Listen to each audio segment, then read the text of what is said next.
Hi hello welcome to news site Telugu channel. This is Paritala Murthy. ముందుగా నా ఈ రివ్యూస్ ఆదరిస్తున్న మీ అందరికీ కూడా పేరు పేరున కృతజ్ఞతలు తెలుపుకున్నా. మీలో ఎవరికైనా ఒరిజినల్ కరుంగాలి మాల కావాలి అంటే నా ఫేస్బుక్ మెసెంజర్లోకి వచ్చి మెసేజ్ చేయండి.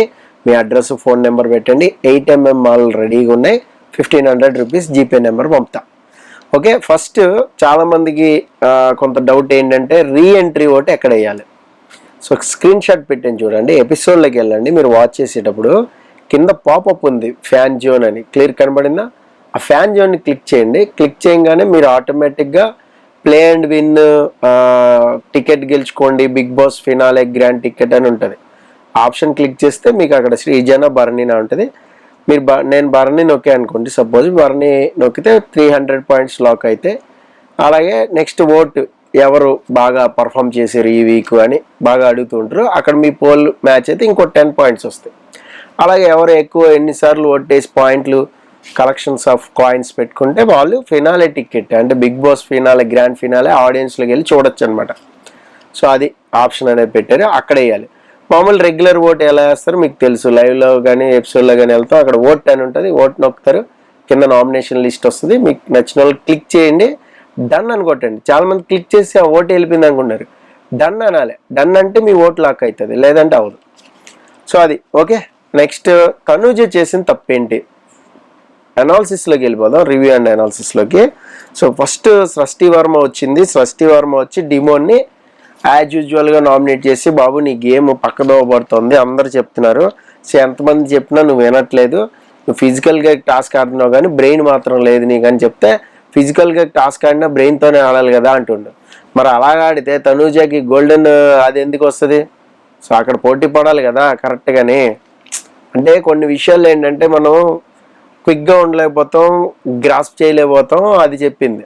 సో కొన్ని సందర్భాల్లో ఏంటంటే మనం ఒకరితో బాండింగ్ ఉన్నామా, ఒకరితో ఇది ఉన్నామా, ఆ ట్రావెల్ తప్పు అవుతుందా, తప్పు అయితే పక్కదోవ పడదామా, యూటర్న్ తీసుకుందామా అని ఉండాలి.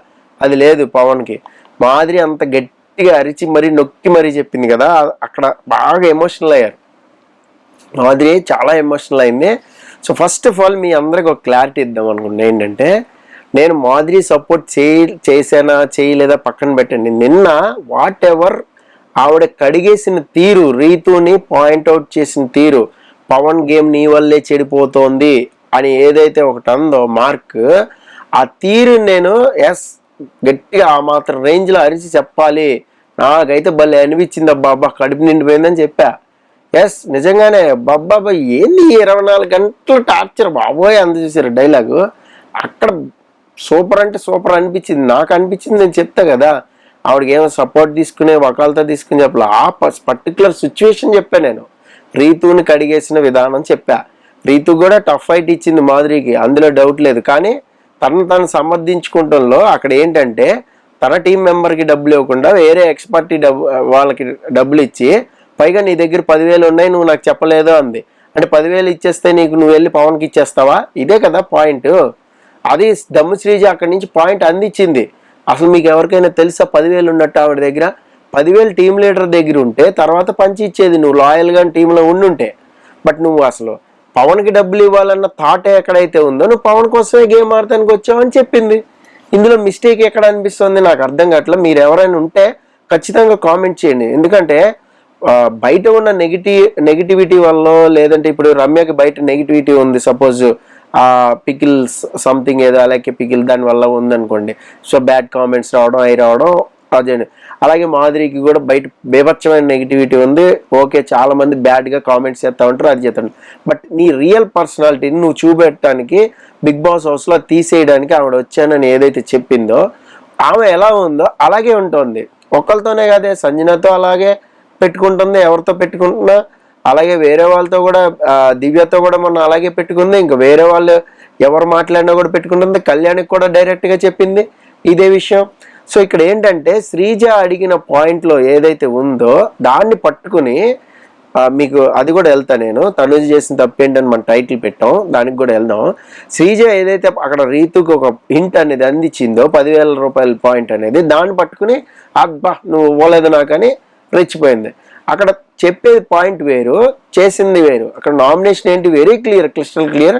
నువ్వు మా టీంలో ఉన్నావు, మా టీం మెంబర్స్కి ఎవరికైనా ఇచ్చుంటే అది హెల్ప్ అయ్యి ఉండేది. నువ్వు ఎన్పోర్ట్ పొడిచావు, టీం లీడర్నే నువ్వు కిల్ అని రాసేసావు కాబట్టి నీది నువ్వు చూసుకున్నావు, నీ స్వార్థం అని చాలా క్లియర్గా చెప్పింది. అందులో తప్పే ఉంది, అది నిజమే కదా. సీక్రెట్ టాస్క్ ఇచ్చాడు ఎవరో అర్జున్ అమర్దీప్, అందుకనే చేసింది. ఎవరైనా కంటెంట్ రావడానికే చేస్తారు కదా అని మీరు అనొచ్చు, చేస్తారు. కానీ ఆడిన పద్ధతి ఎలాగుంది? ఇప్పుడు టీం లీడర్ డబ్బులు పంచదా మనకు అనుమానం ఉన్నా మన దగ్గర డబ్బులు లేకపోయినా నువ్వు ఆ పని చేయొచ్చు. ఇప్పుడు రాము ఉన్నాడు, అసలు రాము ఏం గేమ్ ఆడాడు? తీసుకెళ్ళి ఎక్స్పర్టీ అయినా నిఖిల్ దగ్గర డబ్బులు దాచుకున్నాడు. పోనీ దాచుకున్నాడు, జెన్యున్గా ఉన్నాడా, అది కూడా మాట్లాడదాం. నెక్స్ట్ సృష్టి వర్మ వచ్చింది, డిమాండ్ అయితే ఇది చేసేసింది, రాముకి ఇచ్చింది ఇక్కడ కత్తి తీసుకెళ్ళి. ఎందుకు? ఫ్రెండ్షిప్ అనా లేదంటే ఏదైనా రాముకి ఇచ్చింది. సరే, రాము అసలు చూడండి, నువ్వు కెప్టెన్గా సరిగ్గా చేయలేదు అని చెప్పి గౌరవ్ని నామినేట్ చేశాడు. అసలు రాము ఏం గేమ్ ఆడుతున్నాడు నాకు అర్థం కావట్లా. ఇది ఒక బేవర్స్ తుప్పాస్ నామినేషన్ అంటే తుప్పాస్ నామినేషన్. అక్కడ హోస్ట్ నీకు చెవులు ఉన్నాయి కదా, హోస్ట్ ఇద్దరిని లేపి బెస్ట్ కెప్టెన్స్ ఇద్దరు అని చెప్పాడు, అవునా కదా? సరే, సుమన్ నిద్రపోయాడు మధ్యలో, ఒప్పుకుందాం. వాట్ ఎవర్, అక్కడ కొంత హౌస్ హార్మోని దెబ్బతింటుంటే గొడవలు అవుతుంటే నేను మధ్యలో దూరనని గౌరవ్ చెప్పాడు. ఓకే, ఈ పాయింట్ కాదు కదా రాము. నువ్వు చేయాల్సింది ఎవరిని చెప్పు? కరెక్ట్గా చెప్పాలంటే నీకు స్టూపిడ్ బోర్డు వేసారే వాళ్ళని కదా నామినేట్ చేయాలి. నేను స్టూపిడ్ కాదు, నేను బ్రహ్మాండంగా గేమ్ ఆడా, నేను ఇద్దరు రక్షకుల కోసం ముందు పెట్టుకున్నా, వాళ్ళిద్దరు నా బౌన్సర్లు, అందుకే వాళ్ళకి డబ్బులు ఇచ్చాను. వాళ్ళు నాకు ఫర్దర్గా టాస్క్లు బేభత్సంగా ఆడతారు, ఫిజికల్గా స్ట్రెంగ్త్ ఉంది కాబట్టి అందుకే నాకు సపోర్టింగ్ ఉంటారని నేను ఇచ్చా. ఇది కదా నువ్వు మాట్లాడాలి, ఇదే కదా చెప్పావు. ఫ్యూచర్ ఆలోచించి నేను చాలా డెప్త్ ఆలోచిస్తా అందుకే ఇచ్చా అని చెప్పావు కదా. సో ఏమైంది రాము, నీ గేమ్ ఏమైంది? నువ్వేమయ్యావు? నువ్వు ఇన్విజిబుల్ అయ్యావు, సంజన కాదు అసలు గట్టిగా మాట్లాడితే. సో ఎందుకు నామినేషన్ చేశాడు అనేది నాకైతే బేవర్స్. మీకు ఎవరైనా రాము ఫ్యాన్స్ ఉంటే ప్లీజ్ దయచేసి కామెంట్ చేయండి ఏం గేమ్ ఆడుతున్నాడో, నాకైతే తెలుసుకోవాలని ఉంది. నెక్స్ట్ భరణి వచ్చాడు. ఇక్కడ భరణి ఆ మీమ్ అనేది ఇమ్మానియల్కి చెప్పగానే ఇమ్మానియల్కి కనెక్ట్ అయిపోయింది. అమ్మా మనం ఎన్ని పోటీ పొడిచాం, మనకు అది బ్యాడ్ అయిపోయి ఉంటుంది ఖచ్చితంగా అని. కట్టప్ప బాహుబలిని చంపేసావు, ఇప్పుడు చూడు మహేంద్ర బాహుబలిగా వచ్చా అన్నాడు. సో అది ఏదైతే ఉందో, సో మీరు గుడ్ గేమ్ ఆడారన్నా, బట్ కానీ కరెక్ట్గా ఇది చేయలేకపోయినా అక్కడ ఇమ్మానియల్ చెప్పాడు. మీరు లైవ్లో చూస్తుంటే కనెక్ట్ అయిపోదురు. తర్వాత సంజనాని నామినేట్ చేసాడు చూడండి వెళ్ళి. అసలు రావడమే అగ్రెసివ్గా రావాలి, అసలు నేను ఎలిమినేట్ అయిపోయాను రావాలి. ఇక్కడ కంప్లీట్గా సంజనాని ఎందుకు నామినేట్ చేశాడంటే తనని నామినేట్ చేసి హౌస్ నుంచి బయటికి పంపించేసింది. మేము అనవసరంగా సాక్రిఫైస్ చేసి నేను తీసుకుని వచ్చాం. ఈ పాయింట్ యాక్చువల్గా ఎడిటింగ్లో లేపేశారు, ఎడిట్ చేశారు, లేపేశారు అనమాట. సో లేదంటే ఇంకా బాగుండేది.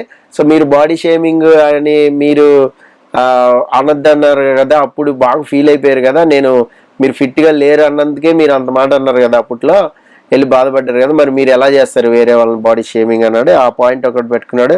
తను నామినేట్ చేసిందని చేసాడబ్బా, ఇందులో చర్చ అనేది అనవసరం, అనాలిసిసే అనవసరం. అక్కడ షోల్డర్ ఇంజరీ అయింది, మళ్ళీ నేను బాగా ఆడాను, అదేది రాము అప్పుడు కన్సర్న్ చూపించాడు కదా క్యాప్టెన్ కింద ఉన్నప్పుడు, బర్నీని రూమ్లో పడుకొని ఇచ్చాడు, నేను ఫెయింట్ అయిపోయి పడిపోతున్నా పట్టించుకోలేదు ఈ రాము, ఆ రాముని నేను మీ మీదే వదిలేను అస్త్రంగా అని మీరు ఫీల్ అయ్యారు. ఈ పాయింట్లన్నీ తెచ్చాడు, కానీ అదంతా కూడా అనాలిసిస్ వేస్ట్ అనాలిసిస్ అని నాకు అనిపించింది. ఇక నెక్స్ట్ నిఖిల్కి ఇచ్చాడు. ఇక్కడ స్టార్ట్ అయింది చూడండి, పాయింట్ బై పాయింట్ చెప్తా. నిఖిల్ తనుజాని నామినేట్ చేశాడు, ఏం గేమ్ ఆడుతున్నావు అని నామినేట్ చేశాడు. ఏ మాత్రమైన బుర్ర ఉందా నిఖిల్కి? గోల్డెన్ బజర్ కొట్టింది ఎవరు? టాస్క్ ఆడి చాలా క్విక్గా వెళ్ళి ఒక 3-4 హర్డిల్స్ దాటుకుని వెళ్ళి ఎవరు గెలిచారు? సరే, మీ బోర్డు ఏది? క్యాప్టెన్లో మీ బోర్డు ఏది అంటే క్యాప్టెన్షిప్ ఎలా వస్తుంది? హౌస్ సపోర్ట్తోనే వస్తుంది, హౌస్ మద్దతుతోనే వస్తుంది. సో హౌస్లో ఉన్నది ఇమానియల్ అండ్ తనూజ ఇద్దరే మిగిలారు కాబట్టి తనూజ ఇమానియల్ని అడగడంలో తప్పేముంది? నువ్వు అడుక్కున్నావు నాకు నచ్చలే అంటే ఇక్కడ శ్రీజ ఇంటి ఇచ్చింది, ఆ పాయింట్ పట్టుకున్నాడు. నువ్వు అడుక్కున్నావు నాకు నచ్చలేదంటే అడుక్కోకుండా ఎలా ఉంటారు? ఏదైనా కూడా మామూలుగా మనలో మన మాట మాట్లాడుకుందాం, ఓకే బెగ్గే చేసింది తప్పేంటి అని నేనంట. అడుక్కుందబ్బా, ఏం తప్పు? క్యాప్టెన్సీ కావాలని అడుక్కుంటే తప్ప? నన్ను క్యాప్టెన్ చేయ, ఆల్రెడీ నువ్వు అయ్యావు కదా, సాక్రిఫైస్ చేసావు కదా, నన్ను ఈసారి క్యాప్టెన్ చేయబ్బా, ఫస్ట్ నేను ఉండాలనుకుంటున్నా కెప్టెన్ కింద అంటే తప్పేముంటుంది? 7th వీక్ నాకు కలిసి వచ్చే వీక్ తప్పేం లేదుగా. దానికి నామినేషన్ నువ్వు కెప్టెన్ అవ్వాలన్న జీలు గేమ్ ఆడాలన్న జీలే కదా.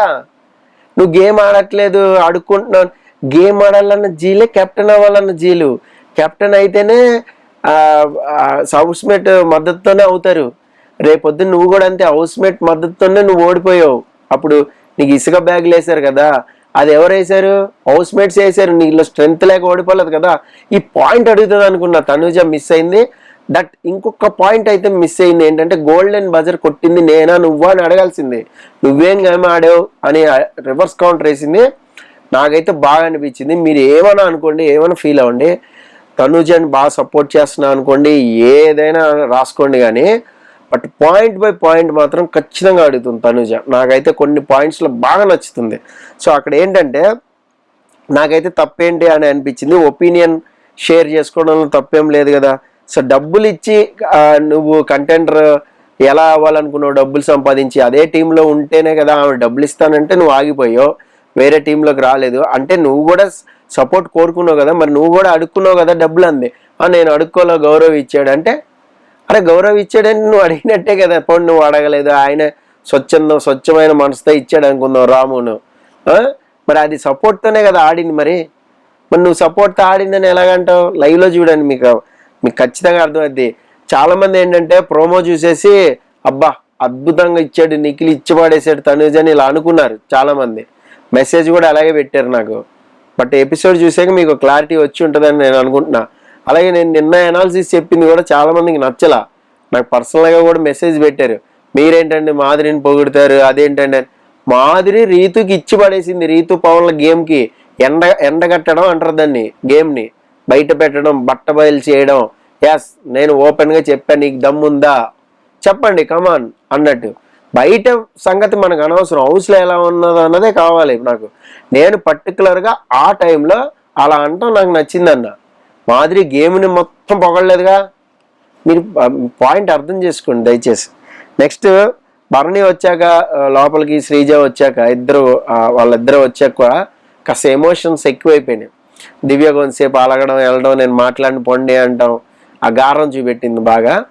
అలాగే భరణి చాలా హింట్స్ ఇచ్చాడు తనుజకి, నువ్వు నీ గేమ్ కరెక్ట్గా ఆడు, బాండింగ్ గీండింగ్ అని టర్న్లు తీసుకోకు, కరెక్ట్గా ఉన్నావు, కరెక్ట్గా ఆడని చాలా అంటే చాలా పద్ధతిగా చెప్పేశాడు మొత్తం అంతా ఓపెన్గానే. సో నో ఫ్రెండ్షిప్, వేకప్ అంటూ మాట్లాడాడు. ఈ రాముకి అయితే బుద్ధి లేదు, అది వేరే విషయం. ఇక దట్టి గేమ్ ఆట ఆడి గడ్డి పెట్టాడు అని మనం చెప్పుకోవచ్చు. గౌరవ్ నీది చాలా దట్టి గేమ్ అన్నాడు రాముని, బాగా కౌంటర్ వేసాడు. ఆ తర్వాత ఇద్దరు కూర్చుని మాట్లాడుకున్నప్పుడు నిజంగా గౌరవ్ బాగా ఫీల్ అయిపోయాడు. అందుకనే మీకు అక్కడ దివ్యతో గొడవ కూడా జరిగింది. సో బాగా ఫీల్ అయ్యి, నువ్వే గేమ్లో ఏ పొజిషన్లో ఉన్నావో నేను అదే పొజిషన్లో ఉన్నాను కదా అని దివ్య మాట్లాడింది. అక్కడ నేను గట్టిగా ఇచ్చి పడేసే వాడికి అది ఇది అన్నాడు. కొంచెం భరణి అక్కడ యాటిట్యూడ్ చూపించాడా అని నాకు అనిపించింది రాగానే. ఏంటంటే వాడికి నేను ఇచ్చాను, నువ్వు వెళ్ళి చెప్పు దివ్యకి అర్థమయ్యేలాగంటే, తనుజ మాత్రం చాలా సాఫ్ట్గా చెప్పింది. సో మీ గేమ్ మీరు ఆడటానికి వచ్చారు కదా నాన్న, మీరే చెప్పండి బాగుంటుందని చాలా సాఫ్ట్గా చెప్పింది. ఇంకా నేను పిచ్చిదానిలో వెళ్ళి చెప్తుంది అనుకున్నాను నేను. నెక్స్ట్ చాలా ఇమాన్యుయల్ మిడ్ నైట్ టాక్ చూడండి. సో మామూలుగా లేదు, చాలా అంటే చాలా సేఫ్ ఆడుతుంది. అది ఇప్పుడు కాకపోయినా ఎప్పటికైనా తెలుస్తుంది. ఒకవేళ తను ట్రోఫీ ఎత్తినా కూడా నేను ఇదే మాట మీద స్టాండ్ అయి ఉంటా అన్నాడు. ఇది ఖచ్చితంగా వీకెండ్ అడగాల్సిన పాయింటే. ఎవరు సేఫ్ గేమ్ ఆడారు, ఎందుకు అనిపించింది అనేది ఖచ్చితంగా అడగాలి. అక్కడ అందరిని కూర్చోబెట్టి మరీ చెప్పాడు. లాస్ట్ వీక్ ఖచ్చితంగా సేఫ్ గేమ్ ఆడింది, మీకు అది కనిపించలేదు. అలాగే బొమ్మలది కూడా చాలా సేఫ్ ఆడింది, నేను అప్పుడు ఫీల్ అయ్యాను అన్నట్టు నామినేట్ చేశాడు, మనకు గుర్తుంది కదా. సో అదే పాయింట్ మీద స్టాండ్ అయ్యి ఉంటాడట ఇమ్మాన్యుయల్. కరెక్ట్గా చెప్తున్నాడు. మరి చూద్దాం మరి ఎంతవరకు ఉంటాడు అనేది. నెక్స్ట్ ఇంకా ఈ డిమోన్కి అయితే బుద్ధి లేదబ్బా. ఎందుకో చెప్తా చూడండి. రీతు మాధురి నన్ను మాట్లాడుతుంటే నువ్వు ఒక్క మాట మాట్లాడేవేంటి అన్నందుకు, అరే అందరూ అంటున్నారు కదా మళ్ళీ నేను అందులో ఇన్వాల్వ్ అయ్యి నేనెందుకు రప్చర్ చేయడం అని నిమ్మకి నీరెత్తినట్టు ఉంటాడు. అక్కడ మాట్లాడిందే తన గురించి కదా. ఇప్పుడు సరే రీతు గురించి పక్కన పెట్టు, రీతు మాదిరి దెబ్బలాడుకుంటున్నారు. బట్ తర్వాత లేచి పవన్ చాలా మంచి పిల్లోడు, చాలా మంచిగా గేమ్ ఆడతాడు, నీ వల్లే అతని గేమ్ అంతా పోయిందంటే నువ్వు లేచి మాట్లాడాలి. Pawan demon wake up. లేదు, స్తబ్దుగా ఉంటే తప్పించుకు తిరిగేవాడు ధన్యుడి సుమతి. అమ్మ మనం సేఫ్గా ఉన్నామని. సేఫే అది. Game is very safe game. అంటే ఎక్కడ నోరు జారితే ఎక్కడ బ్యాడ్ అవుతామో ఏమవుతామో అని సేఫ్ గేమ్ అది. సో ఇమ్ము అయితే ఇక్కడ సూపర్ డైలాగ్ వేసాడు ఏంటంటే, అరే మీకు అస్తమానం ఒకే విషయం మీద గొడవ పడమాకండ్రా బాబు, నేను ఇంతకంటే ఏం చెప్పలేను మీకు అన్నాడు. అది మాత్రం వండర్ఫుల్ వాళ్ళిద్దరికి కౌంటర్ అనేది. సో నెక్స్ట్ ఇంకా ఇలాగ సలహాలు సూచనలు ఇవ్వాలి, మిర్రర్ మీద రాసి అదంతా కూడా టాస్క్ అనేది నడిచింది. సో దాని గురించి అందరూ కూడా చూశారు. కొంతమంది మీరు నువ్వు నమ్మకం పోయిందా అని డిమోన్ పవన్ అన్నాడు బర్నీని. అలాగే దివ్య బర్నీకే ఇచ్చింది. అలాగే ఇమ్ము శ్రీజకి ఇచ్చాడు. ఏంటంటే ఆర్గ్యుమెంట్ని ఎక్కువ ప్రొలాంగ్ చేస్తూ ఉంటావు, తగ్గించుకుంటే ఓకే ఐ విల్ టేక్ అంది. మరి ఇదే మాట మాదిరి చెప్తే నోరు సంపాదించుకో, నోరు దోల ఎక్కువ అవుతుంది. సో మైండ్ యువర్ వర్డ్స్ అని చాలా క్లియర్గా మాదిరి చెప్తే తీసుకోలేకపోయింది. చూడండి శ్రీజ ఒక్క డైలాగ్ చెప్తా, ఈ పెంట ఎందుకురా బాబు అని నేను ఒకటి మళ్ళీ ఇంకొక రివ్యూ కూడా చేసా, అందులో కూడా చెప్తాను. ఇది లాస్ట్ క్లైమాక్స్లో. అది ఈ బిలో ద బెల్ట్ అనేది బూత్ కదా, అది కూడా బూతే కదా. నీ అమ్మ అని నేను అన్నా, నీ అమ్మ అని నేను అన్నా అని 10 సార్లు అన్నావంటే నీ అమ్మ అన్నట్టే కదా. ఏం శ్రీజ మరి అలాగే మాట్లాడతారా, లేదంటే ఇంకా మళ్ళా కొత్త శ్రీజని చూస్తామా ఏంటి అనేది మనం చూద్దాం. రీఎంట్రీ అయితే శ్రీజనే పక్క. మీరు ఓటింగ్ వేసినా వేయపోయినా అక్కడ టాస్క్లో ఇంజూరీ అయ్యాడు కాబట్టి బర్నీ మేబీ తప్పుకున్నాడని ఒక న్యూస్ వచ్చింది. అది కూడా చూద్దాం, దాని మీద మాట్లాడదాం. సో మీకు ఏమైనా ఉంటే కామెంట్ బాక్స్లో మస్ట్గా కామెంట్ చేయండి. This is Paritala Murthy signing off. By.